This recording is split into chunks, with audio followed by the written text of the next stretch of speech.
오늘은 출애굽기 34장 말씀으로 무엇을 위한 영광인가라는 제아의 말씀 함께 나누도록 하겠습니다. 여러분, 슬램덩크라는 만화가 있습니다. 명작이죠. 이 만화의 주인공은 강백호입니다. 고교 농구 선수이죠. 농구를 시작한 지 얼마 안 됐습니다.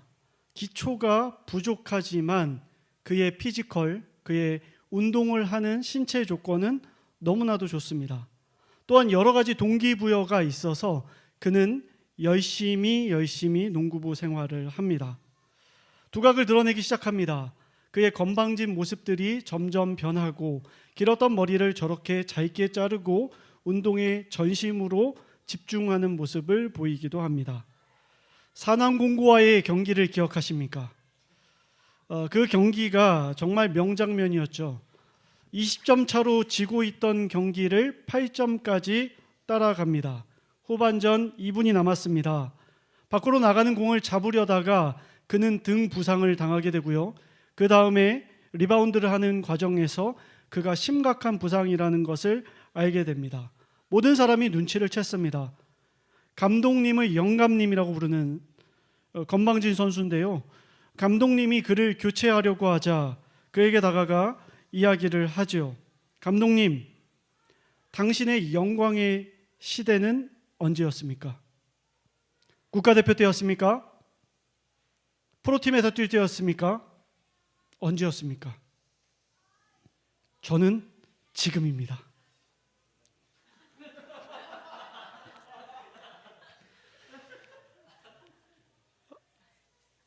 강백호 여러분의 감동하는 표정을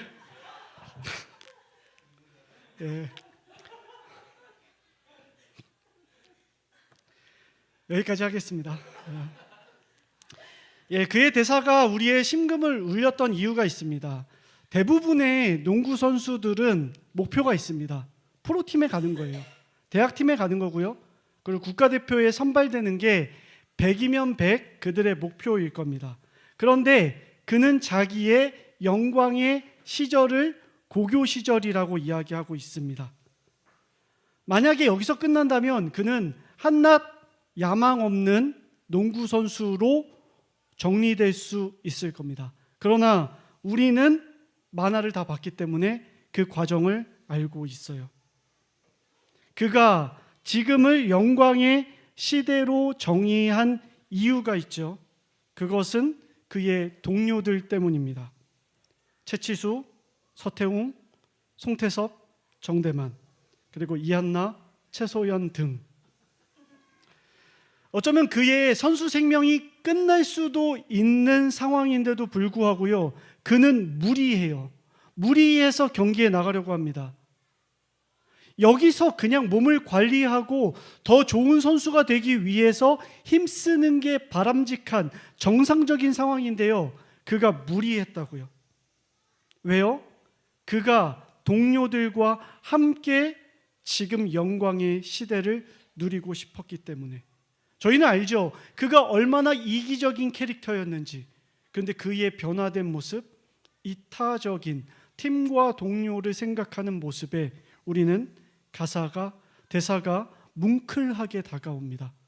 저는 지금입니다. 여러분, 오늘 말씀에 강백호와 동일한 인물이 한 명 등장을 합니다. 이스라엘의 지도자 모세라는 사람인데요. 출애굽기 34장 29절에서 30절에 이렇게 기록됩니다. 모세가 두 증거판을 손에 들고 시내산에서 내려왔다. 그가 산에서 내려올 때에 그의 얼굴이 어떻게 됐다? 빛이 났다라고 기록됩니다. 주님과 함께 말씀을 나누어서 그의 얼굴에 빛이 났고, 모세는 몰랐지만 이스라엘 모든 자손들이 그의 얼굴에, 그의 살결에 빛이 나고 있는 것을 보고 그에게 가까이 가기를 두려워했다라고 성경에 기록하고 있어요. 여러분, 지난주죠? 채영이 얼굴에서 빛이 났습니다. 채영이가 센터가 어딘지 알아요? 왜 빛이 났습니까? 채영이를 축하해줘야 되는 자리였기 때문에 우리는 그녀가 빛이 나는 자리에 서는 것을 용납했어요. 그런데요, 여러분, 모세는 어떻습니까? 빛이 비친 게 아니라 자체 발광이었어요. 스스로에게서 빛이 났다고요. 여러분, 모세의 인생을 돌아봤을 때 그의 영광의 순간이 언제였을까요? 저는 두 가지를 생각해 봤어요. 그가 손을 들자 홍해가 갈라집니다. 얼마나 장엄한 광경입니까? 그때 영광의 순간이었겠죠. 또 하나의 순간을 꼽는다면 저는 오늘 장면을 뽑습니다. 그의 얼굴에서, 그의 살결에서 빛이 나는 순간. 여러분, 훗날 사람들이 이야기했을 거예요. 너 그날의 모세 기억나? 기억나. 그의 얼굴을 나는 눈부셔서 쳐다볼 수도 없었어. 그의 그 영광스러운 모습 나는 기억해. 여러분, 이 사건 때문에 모세의 권위가 얼마나 올라갔을까요? 아마 비가 장대비처럼 쏟아지는 날에도 우리 야외 예배 갑시다라고 하면 사람들 군말 없이 따라갔을 거예요. 왜요? 모세는 그만큼 권위 있는 사람이 되었기 때문에, 입지가 단단해졌기 때문에. 여러분, 여러분의 영광의 순간은 언제였습니까? 그날을 고대하면서 살고 계십니까? 여러분, 그럼 오늘 우리는 말씀 속에서 그 비밀을 더 캐보도록 하겠습니다. 먼저 29절 말씀을 볼까요? 모세가 두 증거판을 손에 들고 그리고 주님과 함께 말씀을 나누었으므로, 여러분, 물리적으로 그의 피부에서 빛이 났던 원인이 이렇게 적혀져 있어요. 40일 밤낮 금식하면서 하나님 앞에 십계명의 말씀을 들었거든요. 새겼거든요. 여러분, 금식하는 이유가 뭡니까? 내가 말씀을 잘 듣기 위해서. 하나님의 빛이 그에게 비춰진 거예요. 말씀의 빛이 그에게 비춰진 거예요. 그래서 엄밀히 말하면 그는 자체 발광이 아니라 하나님의 빛을 그에게 담아서 사람들에게 비추었던 것이라고 볼 수 있는 거죠. 근데 여러분, 한번 상상해 볼까요? 모세의 영광 여러분도 누리고 싶으십니까? 여러분 얼굴에서 맨날 빛이 난다고 상상해 보십시오. 얼마나 괴롭겠습니까? 그거 좋아하실 분 없으시겠죠? 중요한 것은 외적으로 발광했다가 아닙니다. 그에게서 하나님의 향기가 났다. 그에게서 하나님의 흔적을 찾을 수 있었다. 하나님의 말씀의 빛이 그에게서 뿜어져 나왔다. 그래서 그가 권위가 있었다라는 거죠. 창세기 1장 27절에 보면 이렇게 기록되어 있습니다. 하나님이 당신의 형상대로 사람을 창조하였다. 아이들은 상상할 수 있어요. 하나님도 눈 2개, 코 하나, 입 하나, 손 2개, 발 2개가 있으신가? 형상대로라고 했으니, 여러분, 그거 아니죠. 그분에게서 나는 빛이 우리에게서도 나야 한다. 그것이 뭔지 모르겠지만 하나님이 인간을 창조할 때의 설계도가 그랬다는 겁니다. 그래서 우리가 이 땅 가운데 행복하게 살 수 있는 유일한 길은 하나님의 빛을 우리 가운데 담아내며 그 빛을 뿜어낼 때 인간이 본질적으로 행복, 기쁨으로 살아갈 수 있다. 모세가 그랬던 것처럼 우리도 그 빛이 뿜어져 나올 때, 그거 어떻게 하는 건지 잘 모르겠으나 그렇게 할 때 인간이 인간다워질 수 있다. 참으로 인간 될 수 있다라는 거죠. 여러분, 어떻게 하는 겁니까? 하나님의 빛을 담아내는 방법, 모세에게서 할 수 있죠. 그분의 말씀 가운데 거하는 거예요. 모세가 직접 보여주는 거예요. 왜 금식한다고 했습니까? 고행을 하는 게 아니에요. 식음을 전폐하며 하나님 앞에 집중했다는 거예요. 사순절 기간 많은 사람들이 금식을 합니다. 왜 금식을 합니까? 내 중요한 우선순위를 하나님 앞에 집중하겠다는 거예요. 나에게 바쁘고 분주한 것들을 끊어내고, 그것이 내가 가장 사랑하는 먹는 것이라 할지라도, 기초적인 거, 기본적인 거라 할지라도 그거 끊고 하나님을 생각하겠다, 예수 그리스도에게 집중하겠다라는 겁니다. 그런데요, 재미난 모습이 30절에 또 드러납니다. 그에게 빛이 날 때에 사람들 보십시오. 아론과 이스라엘 모든 자손이 모세를 보고요, 그에게로 가까이 가기를 두려워했다라고 말합니다.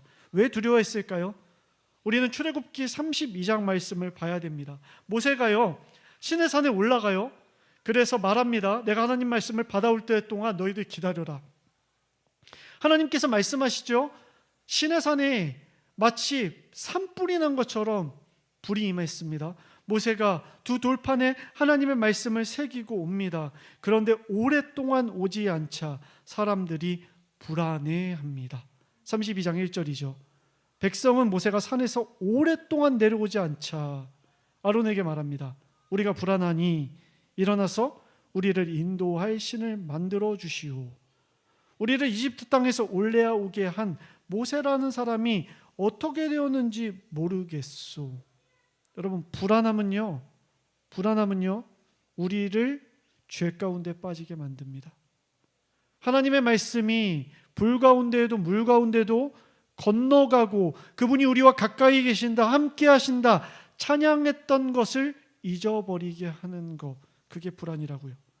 그래서 아론이 어떻게 합니까? 금송아지 상을 만들어요. 너희들 금을 가져와라. 그리고 그것을 거푸집에 부어서 송아지 상을 만드니, 그리고 뭐라고 얘기합니까? 이스라엘아, 백성들아, 이 신이 너희를 이집트 땅에서 이뤄낸 너희의 신이다.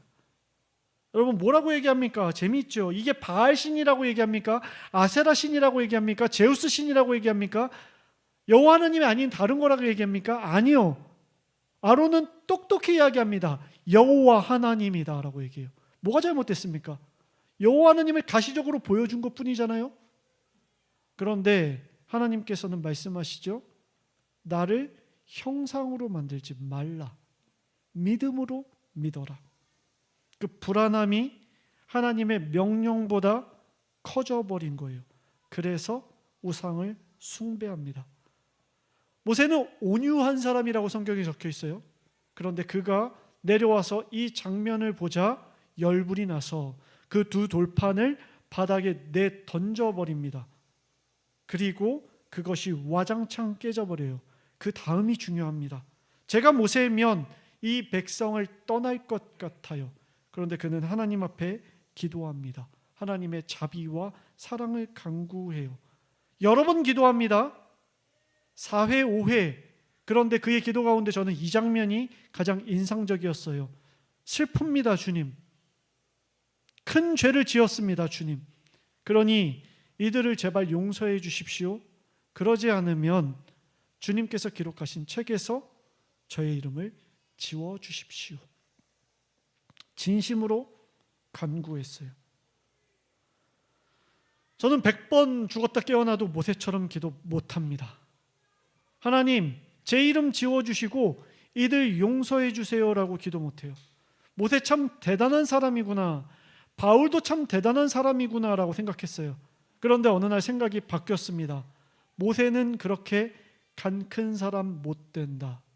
그는 다만 하나님이 어떤 분이신지 알았을 뿐이다. 하나님이 어떤 분인지, 하나님의 영광이 어떤 것인지. 하나님의 영광은 자비요 사랑이다. 그분의 광채는 사랑과 자비 그 자체이다. 그래서 정의로 심판하고 진멸해버리는 것이 당연하지만 하나님은 뜻을 이렇게 돌이키십니다. 내가 너와 함께 가겠다. 너를 안전하게 해주겠다. 사실 이 말은 모세, 내가 너를 구원하고 너에게 또 다른 백성을 주겠다라는 거예요. 그러자 모세가 이야기하죠. 아닙니다, 주님. 이스라엘 백성 데려가셔야 됩니다 라고 얘기합니다. 그러자 하나님께서 말씀하세요. 그래, 내가 너를 봐서 이 백성을 사랑하고 자비를 베풀겠다. 모세는 그 하나님의 성품을 알았던 거예요. 그 영광을 알았던 거예요. 그리고 모세가 하나님 앞에 구하는 것이 뭔지 보십시오. 주님, 저에게 주님의 영광을 보여주십시오라고 얘기합니다. 그리고 그 주님의 영광이 다음과 같이 기록됩니다. 은혜를 베풀고 싶은 사람에게 은혜를 베풀고 불쌍히 여기고 싶은 사람에게 불쌍히 여기는 것. 여러분, 모세가 말한 게 뭐죠? 하나님 영광 보여주십시오. 세상 가운데 가장 높은 곳에 서신 주님을 보게 해주십시오. 세상을 정복하고 다스리고 무찌르고 그들의 피라미드의 꼭대기에 있는 주님을 보여주십시오 라고 우리는 이해하기 쉽지만 하나님께서는 말씀하셨습니다. 가장 낮은 곳에 있는 이들을, 죄인들을 용서하는 것, 자비를 베푸는 것, 그게 나의 영광이다. 여러분, 이스라엘 백성들은 그 빛을 두려워했어요. 왜냐하면 죄 가운데 있었기 때문에. 그러나 하나님께서는 그 어둠의 죄의 구렁텅이를 덮어버리시죠. 무엇으로요? 빛으로요. 예수 그리스도의 광채가, 그 영광이 우리에게 비쳤습니다. 고로 우리 가운데에도 어둠이 덮여져야 합니다. 여러분, 동일한 장면이 신약에도 있습니다. 예수님께서 3명의 제자를 뽑으셔서 데려가십니다. 베드로와 야고보와 요한이죠. 산으로 올라가세요. 그러자 예수님께서 세상에서 이렇게 희게할 수 없을 만큼 하얗게 빛이 났다. 마치 모세처럼 빛이 나는 것이 오늘 말씀에 등장하죠. 마가복음 9장 말씀입니다. 여러분, 그때 베드로가 횡설수설합니다. 예수님, 이 영광스러운 상황이 너무 좋으니 저는 여기에 집을 짓겠습니다. 초막 셋을 지어서 하나는 주님을 위해, 하나는 누구를 위해 여기 우리 삽시다라고 얘기합니다. 그때 하늘에서 소리가 들리죠. 이는 내 사랑하는 아들이다. 너는 그의 말을 들어라. 예수님께서 말씀 안 하시지만 그의 인생을 통해서 예수님 뭐라고 말씀하시죠? 하나님께서 너희에게 자비를 베푸신다. 하나님 너희를 사랑하신다. 십자가에 죽기까지 그가 말하고 싶었던 거 무엇이죠? 하나님이 너희를 사랑하신다. 너희가 물 가운데로 지날 때에도, 불 가운데로 지날 때에도, 고통과 환멸의 시간을 지날 때에도 하나님은 너희와 가까이 계신다. 하나님의 영광의 목적은 저 높은 곳에서 자기들끼리만 잘 살고 잘 먹는 것이 아니라 하나님이 너희를 사랑하신다. 그 메시지를 가장 낮고 천한 이들에게 전하고자 하셨던 것. 여러분, 하나님께서 아브라함에게 뭐라 말씀하십니까? 너는 복이 되어라 라고 말씀하십니다. 그 복의 목적이 뭡니까? 너의 가족 잘 살아라가 아니라 너를 통하여 열방이 하나님의 복을 누리는 것, 하나님의 사랑을 누리는 것. 여러분, 예수님께서 보여주신 그 영광을 제자들은 누렸을 거예요. 그런데 그 영광을 받음과 동시에 그들은 사명도 같이 받았습니다. 열방을 향한 하나님의 증인이 되는 것. 하나님이 너희를 사랑하신다. 고린도후서 4장 6절은 분명히 이야기합니다. 어둠 속에 빛이 비쳐라라고 말씀하신 하나님께서 너희들의 마음 가운데 예수 그리스도의 얼굴에 있는 그 하나님의 영광을 아는 지식의 빛을 이미 허락하셨다. 여러분 한 명 한 명에게 하나님의 빛이 비추이게 하셨다. 우리가 영안을 들어서 서로를 바라볼 때, 하나님의 형상을 바라볼 때, 하나님 태초에 지으셨던 그 인간다움을 바라볼 때에 그 안에서 빛을 볼 수 있어야 한다. 여러분, 모세의 얼굴에 빛이 났다라는 히브리어 단어는요, 일반적인 보통 빛이 났다라는 단어랑 조금 다른 단어가 쓰여졌습니다. 이 단어가 어떤 때에는 사람에게 피부에 뿔이 났다, 아니면 딱딱하게 굳어진 마치 티눈과 같은 것이 돋아났다라는 단어와 매우 흡사해요. 왜 빛이 났다라는 단어가 있는데도 불구하고 이런 단어를 사용했을까라고 많은 성서학자들이 궁금해했습니다. 그래서 여러분 잘 아시는 미켈란젤로라는 조각가는요, 그는 모세의 머리를 보십시오. 실제로 뿔이 난 것처럼 그를 형상화하기도 했습니다.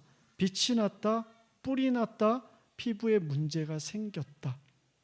프롬이라는 성서학자가 있습니다. 그분도 고민하다가 이렇게 상상을 했습니다. 하나님의 산에, 그 신의 산에 마치 불이 난 것처럼 뜨거운 하나님의 임재가 있었다면, 40일 밤낮으로 모세가 그 산 정상에서 하나님을 대면하여 말씀을 받았다면 모세의 피부가 정상이었겠나? 그의 피부가 변질되고 변형되지 않았겠나? 딱딱하게 굳어지지 않았겠나? 그러면서 프롬 교수가 하는 말은 그에게 빛이 났으나 또한 희생의 흔적도 있지 않았을까라고 상상했습니다. 여러분, 빛이 난다는 것, 그리스도인이 빛을 낸다는 것은 저는 이 이중적 의미가 함의되어 있다라고 생각합니다. 그리고 그것이 가장 적나라하게 드러난 곳, 영광의 자리, 영광의 장소는 십자가. 모든 사람이 피하고 싶었던 그 자리, 희생의 자리, 십자가. 그곳에서 하나님의 가장 큰 영광의 빛이 발하였고 동시에 그는 죽어야만 했던 곳. 여러분, 돌아오는 수요일부터 사순절이 시작됩니다. 강백호의 질문으로 여러분들에게 설교를 마무리하려고 합니다. 여러분의 영광의 시대는 언제입니까? 저는 이렇게 대답하고 싶습니다. 저는 지금입니다. 십자가의 영광이 제 자랑이고 그 빛이, 그 하나님을 아는 지식이 내 안에 있으니 하나님의 자비가 나의 동료된 사람들에게 흘러가 영광의 빛으로 비추기를 간절히 소망합니다.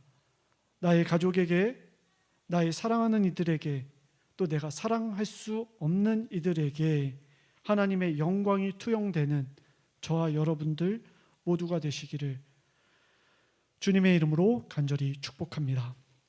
이 시간 함께 찬양하면서 결단하도록 할게요.